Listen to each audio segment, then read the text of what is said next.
Greetings. Welcome to Class in Session. This is your host, Urban Scholar, back in the studio. I know you guys been receiving a lot of shorts on our YouTube. We've been dropping videos. I like to mix it up. We like to do different environments, and a lot of my listeners are always talking about how they love when I'm in the car and stuff like that and on the move, and dropping these bombs. So today, what we're talking about today, relationship boundaries. I think this is a very important topic because we're not just talking about spouse, girlfriend, boyfriend. We're talking about professional. We're talking about your friend, like just basic friendships, and we're talking about family boundaries, right? Why are boundaries important? Why is it important for you to establish boundaries within your relationships? So one of the things that I want to talk about first, because I'm gonna break down each relationship. So we're going to start with like personal friendship. So say you have a personal friend, right? You guys been rocking out for years. Y'all like best friends, whether it's male, female, whatever, right? And you get into a new relationship, right? And what I find is people that are your friend tend to think that, and I'm saying good friend, they tend to think that it's okay to be in your relationships, right? So this is your friend you cool with, right? And you're confident, person you talk to all the time. You tell him or her what's going on with your relationships. They're like your sounding board. And then they turn around and take the relationship as if they're in it with you, right? And they take it upon themselves to give you advice, tell you what you should be doing. That's that's not what that's not what you should be doing. That's not the purpose of the relationship.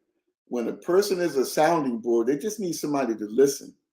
Now, if that person is specifically asking you, hey, give me some advice, if you don't hear that, then shut up and just listen. Just be their friend. Be that sounding board. Stop trying to be like some relationship expert, right? When that's not really your lane. You might be a carpenter or a hairdresser, not even a counselor. Even if you was a counselor, like those boundaries, you understand that that's something that you don't just inject yourself in. That person has to say, hey, give me that advice. So that's one aspect of relationship boundaries. You have to let your friends know that, hey, if I'm talking to you about my personal relationship, right, with my wife or my husband or my girlfriend or my boyfriend, hey, I just want you to listen. So you got to give specific guidelines to people because if you don't, they're going to cross those boundaries, right? And what's going to happen is you're going to be mad, you're going to be in your bag, and you're probably not going to say nothing to them if you're one of those people who are like passive aggressive. You're not necessarily are going to confront the situation, but now you're boiling inside because you don't want to deal with the fact you don't like the fact that they didn't started giving you advice and you didn't ask them, right? And in most cases, well, we're not going to say in most cases. Some cases, the person shouldn't be advising nobody anyway because they're not known, right, for having successful relationships. And it doesn't mean that somebody can't give you advice because we've all been in. I don't say all, but a lot of people have been in and out of relationships. You've been in and out of relationships. Guess what? You're an expert at failing in relationships. So that's the reality of it. Whether it's been one, two, three, four, five, six, seven, eight, nine, 10.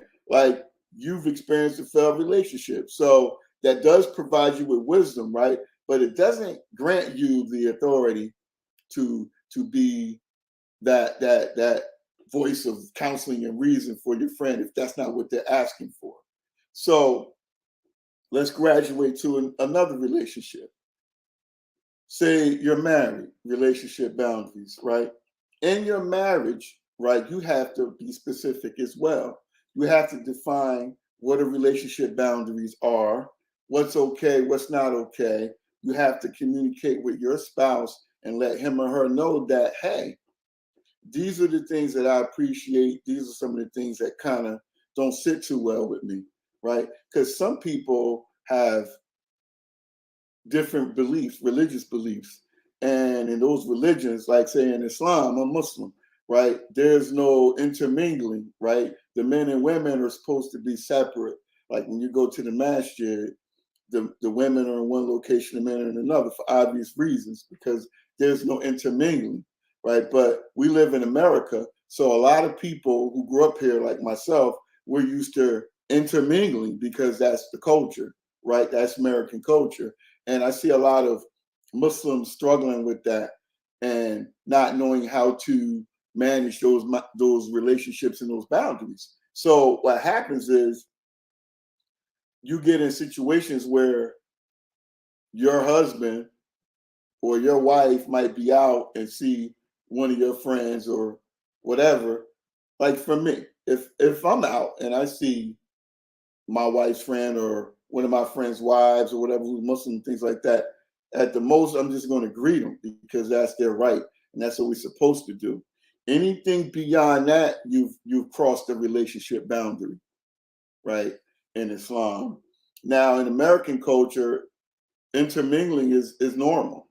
It's okay, right? So you can see someone who's not Muslim and engage with their wife or husband, and that's considered okay, depending on who the person is. But culturally, that's a norm, right? So we have to be conscious of people's religious beliefs and what their expectations are. You cannot take your friends for granted into thinking that it's okay.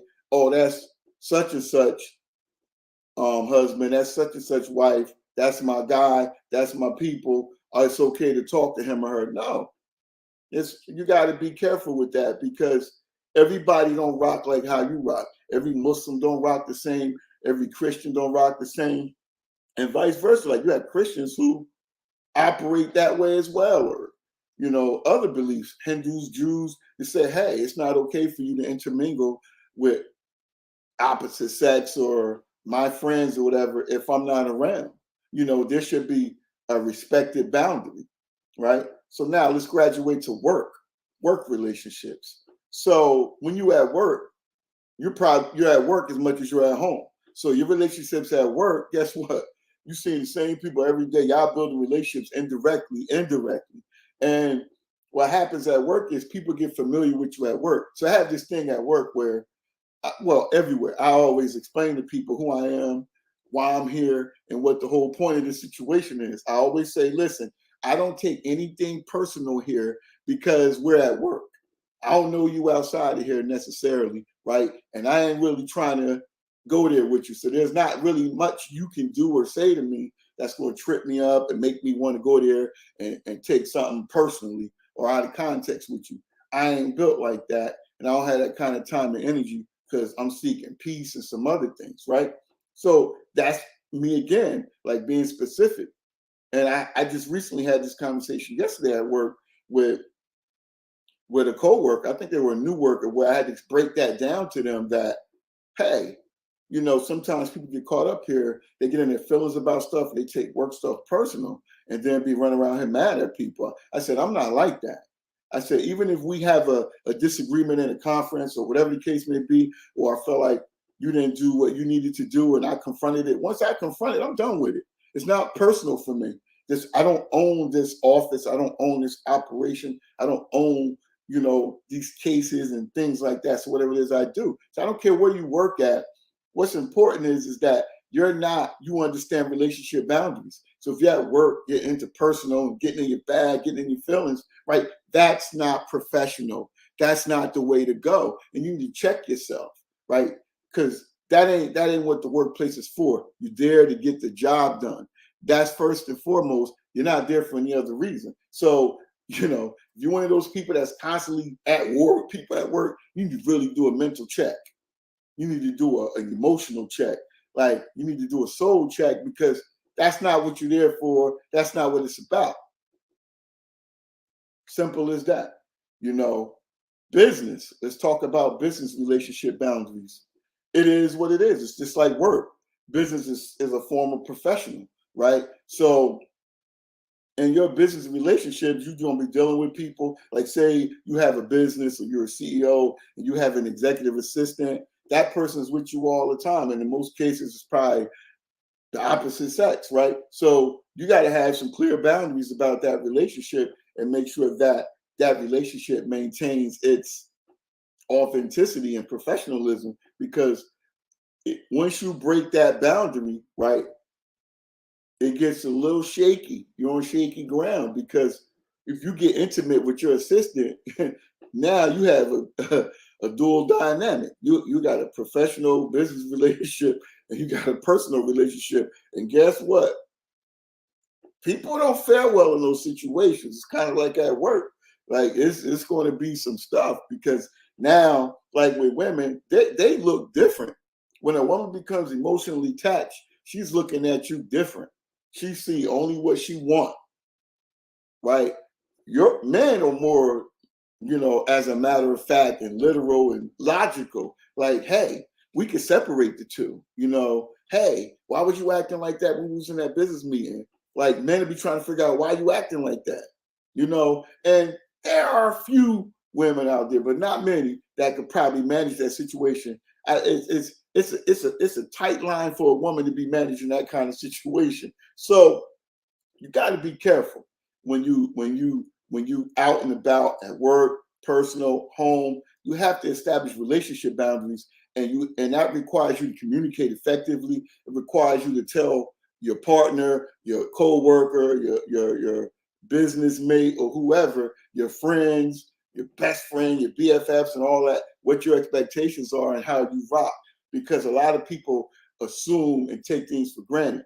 So I'm one of those people, hey, my personal space is my personal space. So my personal relationship is not public. It's not for my friends. Even if I'm sharing it with you, right? You shouldn't be interacting with my partner, right?